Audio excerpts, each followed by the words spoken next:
అందరికీ నమస్కారం. నేను మీ రమని. ఈరోజు నేను నెయ్యి తయారు చేయబోతున్నాను. మిక్సీతో పని లేకుండా, వెన్న తీయకుండా నెయ్యి తయారు చేసే విధానం చూసేయండి.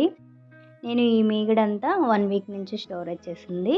పాలు మరగబెట్టి చల్లారాక ఫ్రిడ్జ్‌లో పెడితే మందంగా మీగడొస్తుంది. ఆ మీగడంతా స్టోరేజ్ చేసుకోవాలి. 1 వీక్‌ది కొంచెం మనం మందపాటి ఒక గిన్నె తీసుకొని, మందంగా ఉండేది తీసుకోండి, లేదంటే మాడిపోతుంది. మందంగా ఉన్నది తీసుకొని ఈ మీగడంతా గిన్నెలో వేసి హై ఫ్లేమ్ మీద ఒక పొంగు వచ్చే వరకు ఉంచేసి ఆ తర్వాత స్లో పెట్టేసేయండి. మనకి నెయ్యి బాగా వస్తుంది, లేదంటే మళ్ళీ మాడిపోతుంది. స్లో పెట్టాలి. స్లో పెట్టి ఒక 5 మినిట్స్ నుంచి కలుపుతూ ఉండాలి. 5 మినిట్స్కి ఒకసారి కలుపుతూ ఉంటే నెయ్యి బాగా వస్తుంది మాడిపోకుండా. 20 మినిట్స్ తర్వాత తమలపాకు వేసుకోండి. స్మెల్ బాగా వస్తుంది, టేస్ట్ బాగుంటుంది.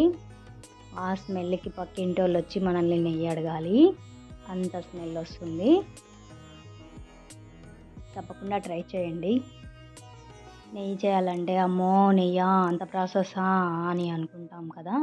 మిక్సీలో వేసి ఆ గిన్నెలన్నీ కడిగేసి పెద్ద పని, ఆ పని అంతా లేకుండా చాలా ఈజీగా తయారు చేసుకోవచ్చు.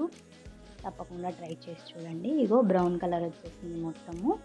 బ్రౌన్ కలర్ వచ్చేసి ఇలా మొత్తం నొరుగు వచ్చేస్తుంది కదా మనకి.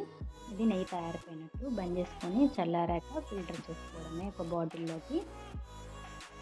స్వచ్ఛమైన నెయ్యి రెడీ, కల్తీ లేని నెయ్యి రెడీ. సూపర్ టేస్టీగా ఉంటుంది. తప్పకుండా ట్రై చేసి చూడండి. లైక్ చేయండి, షేర్ చేయండి, కామెంట్ చేయండి, సబ్స్క్రైబ్ చేయండి. Okay, bye.